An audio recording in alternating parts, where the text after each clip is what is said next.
My story actually starts with the whale ship, the Charles W. Morgan. And the reason for that is 17 of its original crew of 30, its first captain, and 6 of all of its captains were from here on Martha's Vineyard. Which is why Paul Schneider, the editor of Martha's Vineyard magazine, devoted the May-June 2014 issue to the Morgan that had been fully restored by the Mystic Seaport Museum and sailed to several of its historic whaling ports with a signature visit to your Stellwagen Bank honoring the sentient beings of America that we slaughtered to warm our homes, light our streets, and launch the Industrial Revolution. So that June 23rd, 2014 was the first time anyone alive had ever seen an American whale ship under sail, especially me, and the 15 minutes I spent aboard her was certainly more than enough. Paul had asked me in honor of that to write a piece for Martha's Vineyard magazine about William A. Martin, long believed to be the black whaling captain. Candidly, I was delighted to be writing my first magazine article and kind of missed, the point of it all until I started doing the research and was astounded to find Martin was not the first whale captain of color. So my search to find others wound up with this book and a quest to find out how did a black guy get to be captain of a whale ship in the 1800s? And what I'm going to try to do today is answer the most asked questions that people have. The first, obviously, how black guys or people of color become captains, and 2, how'd I find it? Well, as it turns out, I'm not the most mature person. I'm also ADHD, I've got an attention span lasting simply moments, and I'm OCD, so I got carried away, and tens of thousands of dollars later, in this case quite literally, I probably spent about $40,000 to answer those questions. And how'd I find them? I bought and took notes and read from over 100 books. By the way, I'm over 180 whaling books. When the camera comes on, you'll see behind me in my bookshelves, I think I've got about 120, 130 of them, physically here in my office. Because then there was a lot of other monographs and master's theses, and I pretty much read the entire interweb to find out the answer to these questions. I also interviewed several whaling descendants. I studied at museums, and I learned from the experts. Yes, of course, I've been up to P-Town, I've been to your fabulous library, which is beautiful, and your museum, and studied there. So by the time I completed my research and sent my original manuscript to my publisher, it was 165,000 words with over 1,400 footnotes. So my acquisition editor at the Naval Institute Press said, "Dude, we're not writing the Bible, it's a book about 50 black guys. Cut it down." I also found out that Ancestry.com and Wikipedia are not acceptable sources for non-fiction published material. The principal database I use is a thing called the Seamen's Protection Papers, which was authorized by the 4th Congress in May 1796 to protect American merchant seamen from impressment by the British, who we warred with in the Revolution and again in 1812, and in a way again during the Confederacy, when they had the British built 2 fast warships to attack our economy via our whaling fleet. Whaling was the 5th largest industry in America for much of the years of its 280 years of existence. So these Seamen's Protection Papers that we provide with our whalers, it functioned like a passport so the British wouldn't impress our people, and they're well maintained over the years. Incredibly enough, it's information that today we wouldn't write down. This was the crew list. It defined men of color incidentally and quite accidentally. When you boarded a whale ship, they wanted to know who you were and where you were from and what you looked like so they could describe you. Well, in describing these men of color, by Negro, mulatto, Indian, black, brown, dark, yellow, or copper, many of these folks were free black men. Some were former slaves, some were West Indians, some were American Indians. Some were Cape Verdeans, Kanakas, or Hawaiians, Maori, Portuguese, and South Sea Islanders. So in fact, there really wasn't such a thing as an African American until the 1965 Voting Rights Act. If you want to put that in some perspective, I graduated high school in 1966. So now I see the expression African American slave. Come on, what is that? Some kind of a promotion? You could not describe a person using racial characteristics. So the book's title, Whaling Captains of Color, stems from these men's self-identification because black didn't cover it any better than the social construct of African American. You may have heard the name Paul Cuffey or Absalom Boston. These guys and others had mixed parentage. Incredibly, both of these guys, who decided that they would call themselves black, they had fathers who were Africans and moms who were indigenous. Both were Wampanoag, as a matter of fact. But Ferdinand and William Garrison Lee's father was also a formerly enslaved African man, but their mom was Native American, and that was how they chose to identify. It's the same for many of these persons of color, which is why I've used that in the title. During the Great Depression, the Workers' Progress Administration summarized the Seamen's Protection Papers into the crew list. They were looking for ways to, during the Depression, put folks to work, particularly writers and authors, and actors.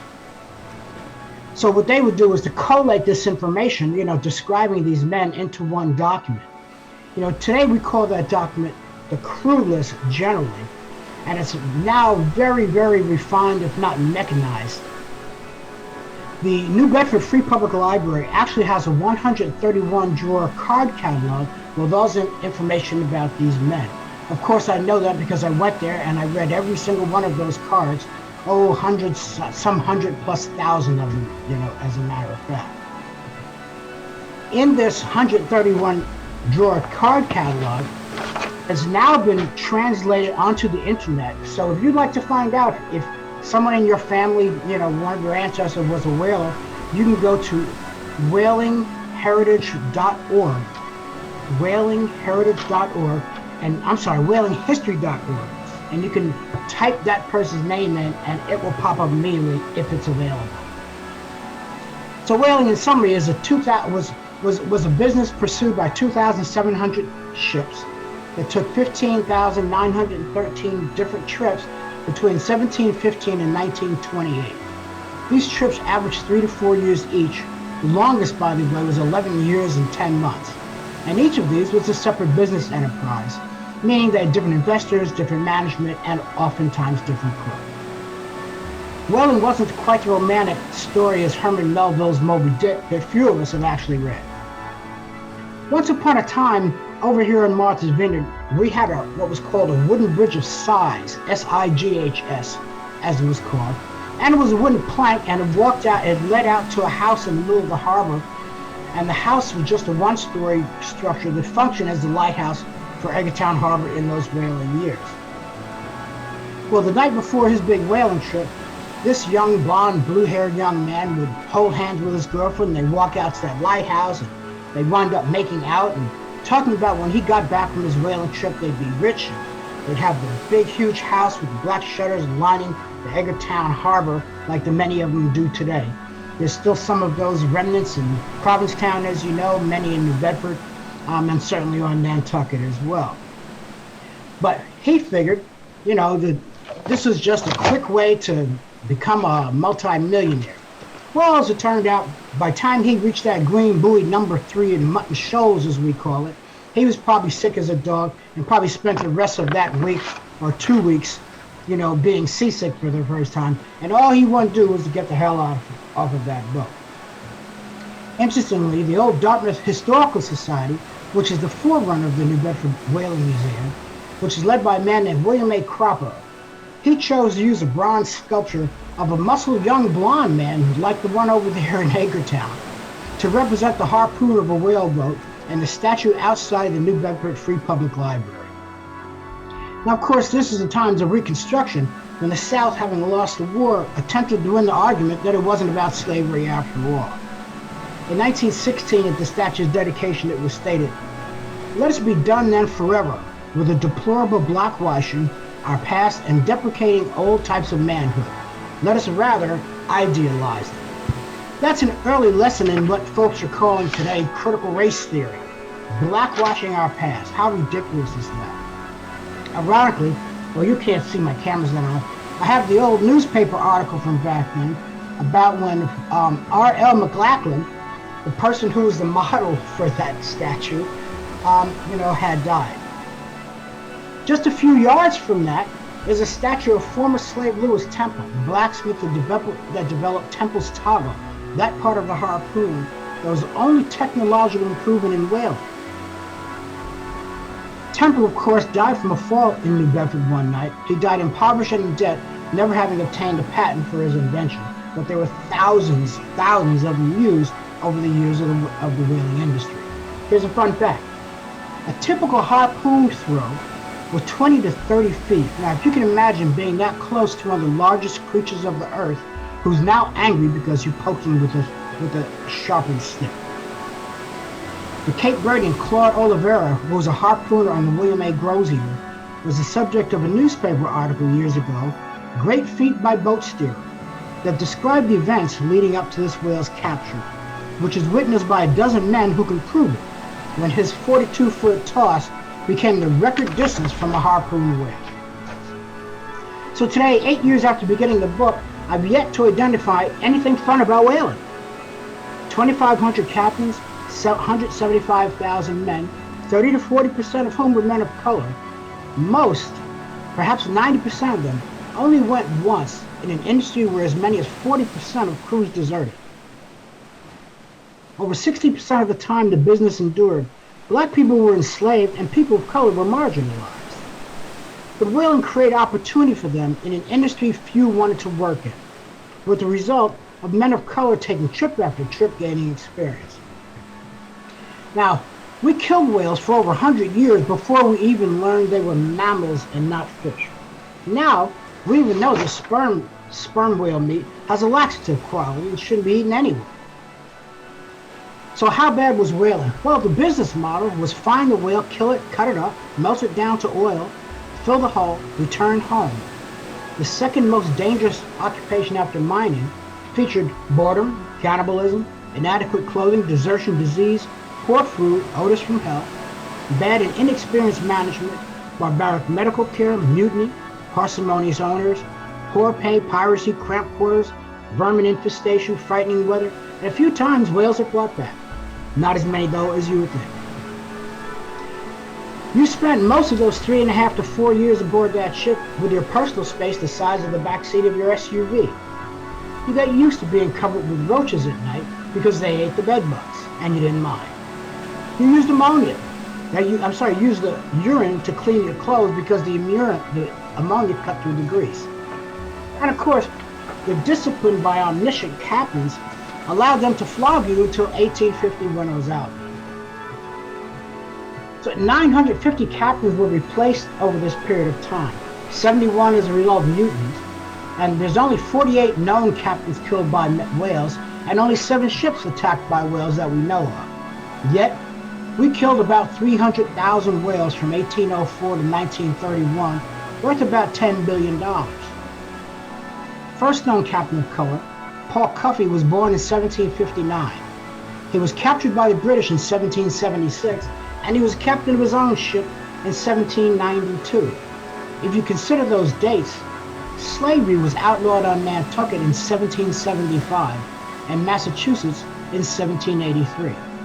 Thanks to the Quakers, the Friends, over 100 years before Reconstruction, and until deciding to lie about deprecating old types of manhood. That's how long the Quakers have assisted black people to become free. So thanks to this meritocracy, over 50 whaling captains of color had a consolidated career of 150 years. They killed about 1,817 whales. They produced 165,000 barrels of oil on 271 discrete voyages worth about $75 million. But the captain's lay or share of the trip was about 1/10. These men could have earned an incredible $150,000 each during America's history of enslavement and Reconstruction. Now, since I've published the book, there's been some new information I think that you'd like to hear about. In April of this past year, Timothy Walker, the professor of history at UMass Dartmouth, published Sailing to Freedom, Maritime Dimensions of the Underground Railroad. And we expect much more news in this area because, in fact, the Underground Railroad as we know it was greatly assisted by seaborne means of escape. As an example, if you're in a small town, resume speed, Mississippi, and you're a slave trying to get away, you maybe have about a half hour before they miss you and set the dogs loose. If you're alongside a river or the ocean, your chances of getting away will certainly enhance. Secondly, we recognize whaling as the model for what are today's private equity and hedge funds. Tom Nichols' book VC indicated that 65% of whaling ventures were profitable, but there was scant information on how profitable. This past June, Barbara Coffey, the finance research librarian at Princeton University, published 19th century U.S. whaling industry, where is the risk premium, and new materials facilitate an updated view. Her analysis showed that of 11,200 of these analyzable voyages, which is 70% of them, the mean return for whaling was 4.7%, compared with government bonds of 4.6%. For those of you not familiar with these areas of finance, that pretty much means if you invest $100, you should expect to get $104.07 back if you bought a U.S. bond or if you had invested in whaling. That's kind of the gold standard for safety of your investment. You don't make a lot of money, but you get all your money back plus a little. Barbara Coffey has shared that my captains of color produced returns 11.8%, or 3x as it's called down on Wall Street. They outperformed the industry by 3 times. The original guy that I started this project with, William A. Martin, his returns are 4 times, or about 11.7%. A man named John T. Gonzalez, we're going to speak about in a little bit, his returns were 27%. William A. Shorey, who started his whaling career there in Provincetown's returns were 63.4%. And Colin Stevenson, another famous, except you've never heard of him, whaler from Provincetown's returns are 59%. This is astounding, but if you're going to invest your money in whaling, those are the guys you wanted to entrust with it. So today there's a happy ending, because today, thanks to people like you guys, whale watching is a multi-billion-dollar global industry, or after all, the whales won. We never stopped to think that whales with only 4 to 8 heartbeats a minute may have outlasted everyone that we know. For example, in Philip Hoare's book, The Whale, a carbon-dated harpoon found in one was measured to be 235 years old. And that's another way of saying whales could have been around since our country was founded in the most literal sense, when slavery was outlawed in Massachusetts. Whales have their own language, they reason, and they probably have their own religion. Why it took us so long to stop killing them and slaughtering them, we will probably never know, but it's ended. Of the 657 different crewmen who served aboard the Charles W. Morgan, as it turned out, about 219, about a third, were men of color. 6 of my masters, João de Lombra, Theophilus Freitas, John Gonzalez, Joseph Roderick, John Silva, and Anton Sylvia, went on to become captains, Roderick as replacement, and Gonzalez as captain of the Charles W. Morgan's last voyage in 1841, and the entire crew were men of color. Mystic Seaport Museum has begun acknowledging these men with on-the-dock signage and displays at the Morgan. I've been encouraged by many, many wonderful reviews of the book, which is in a second printing. By the way, it's in soft cover, paperback, so you get 100% of the information for half of the price. So I urge you to run out right now to your local bookstore and pick up a dozen copies and share them with your friends. Then you go to my website and send me an email. I will email you a signed book plate, since I don't have the pleasure of meeting you in person to sign myself. So leaning into my own Irish heritage, in honor of you and the Charles W. Morgan, there are good ships and wood ships, the ships that sail the sea. But the best ships are friendships, and may we always be. Thank you very much, and love to speak to you if you have any questions. Thank you. Thank you, and I think can you try your video? Because I think, Marisa, yay, video is working, so I think we could actually do the Q&A with, and get to see you after that amazing presentation, and Here I am! Yay! Hi! I so apologize for that, but there was I did put into the chat, I put a link to your webpage that has links in it where people can get the book, and I see chat. I have open to questions from other folks here, but I actually had a question because I'm really fascinated about what did they do with the urine? They use it to wash their clothes. They had a communal barrel, and they would, so imagine, it's said that you could smell a whale ship before you could see it. Yeah, and I always thought that was because, I've been necropsies of dead whales and just assumed it was the oil and the smell of the whale, but I had not really thought about any of that other stuff. Well, here, let's make it even nastier. Sperm whales eat squid. You know what that smells like, especially on the way back. When whales are killed, their stomach's empty into the water, and they regurgitate whatever they've eaten. So it's pretty nasty. I've got a whole chapter devoted to how bad was it. And it goes downhill from what I shared with you. So we have a question from Zach. Were any of the whaling captains the first millionaires in the U.S. Who were the first black millionaires? Paul Cuffey, that's an easy one. The second one you've never heard of and won't until I finish an article for Sea History magazine, but apparently a man named Richard Johnson was wealthier than Paul Cuffey. Participated with ownership interest in 137 whale trips we've identified thus far. That's amazing. And where were most of the captains or the crew of color? Where did they come from originally? I mean, not. Question. Yeah. So I'm sorry. Whaling was pursued from about 75 different ports. The majority of them from along the coast of the eastern seaboard. Thanks to two different, anti-slave acts, anti-fugitive acts, fugitive slave acts in 1792 and 1850, no whale ships stopped in the South at all because their men could be taken off the ship and jailed. So almost all of whaling occurred in Sag Harbor, Provincetown, New Bedford, Montevideo, and Nantucket, accounted for as much as probably close to 80% of all whaling. Yes, there was a lot in San Francisco in the latter years of the business, meaning that was a port they used to go up to the Arctic to catch those whales. I have a question again just to ask you the title of the book. I did put in the link. Whaling Captains of Color, America's First Meritocracy. And what happened? I don't mean to hog all the questions, but I have a habit of doing. I have a habit of doing that. When whaling finally started to end with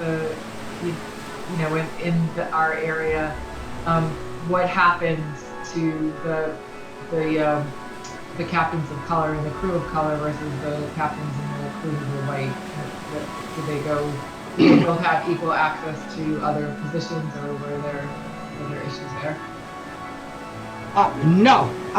Whaling has some very, very clear delineations, surprisingly enough. For example, at the end of the Civil War, the majority of the black people left the whaling industry because they had better opportunities, and B, did not have to be forced to be enslaved. Okay, and then the business was taken over by the people from the country of Cabo de Verde and Cape Verdeans, who, with a long history of drought and famine, brought their people here to America, and they bought the old whale ships for dimes on the dollar and used those to describe as packet ships. And they would take goods over to Cabo de Verde, and they would bring their people back here. And that was how whaling went out. The two specific causal factors of whaling was in 1857 when shale oil was discovered in Pennsylvania. It's a lot safer to dig oil out of the ground and take your life in your hands out there in the sea. That's when they stopped killing whales for their oil and started killing them for their baleen, which is the stuff the keratin-like fingernail stuff that hangs out of some whales' mouths, humpbacks, for example, like y'all's. And it separates the krill or their food out of the seawater. That was used just like we use spring steel or plastic today, because once you heated that material and left it in that shape, it retained that shape and would spring back. So it's a great thing to use for umbrellas and buggy whips and things like that. That all ended because the largest use of whale bone was, of course, for ladies' corsets. I think Captain Medici in the 15th century, decided women's waists could only be 18 inches, and you needed those corsets to force artificially women's waists into doing that. And one day the French said, that's no longer a style, that's over with, and the whales were saved. Well, and I had heard the gold rush helped a little bit too. That a lot of things happened at the same time. The gold rush failed. They had the boats to get the guys there, but they got there, and finding that gold was not quite as easy as finding those. And if you did mention this during your talk, I apologize if I missed it. But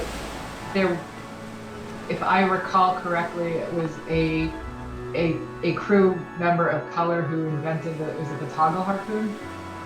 Yes, he was never a crewman. He was a formerly enslaved blacksmith, and he's the one with the statue erected to him, simply yards away from the white guy harpooner. Oh, you got a picture. Here's this article. This is the statue I'm talking about. Okay. And this is Mr. McLachlan, who's the model for that statue. And there's no one in whaling who will not walk past that statue and shake their head in anger or mirth, including me among them. We have a question from John. Are you aware of any connections between this and the situation rising through merit and privateering of the same in earlier years? I do not know, but next month my friend Eric J. Dolan's book on privateering will be coming out, and we're going to find out. And just some comments to share as well. That not a question from Dennis Minsky, not a question but a comment. Wonderful. Skip really knows his material. He could listen to you all day. No, thank you. You're the one. And wonderful presentation. Can't wait to read the book. And I was just asked by Missy to make sure that the Q&As are going in the Q&A because that's what I'm monitoring, not the chat. So, are there any last questions for Skip?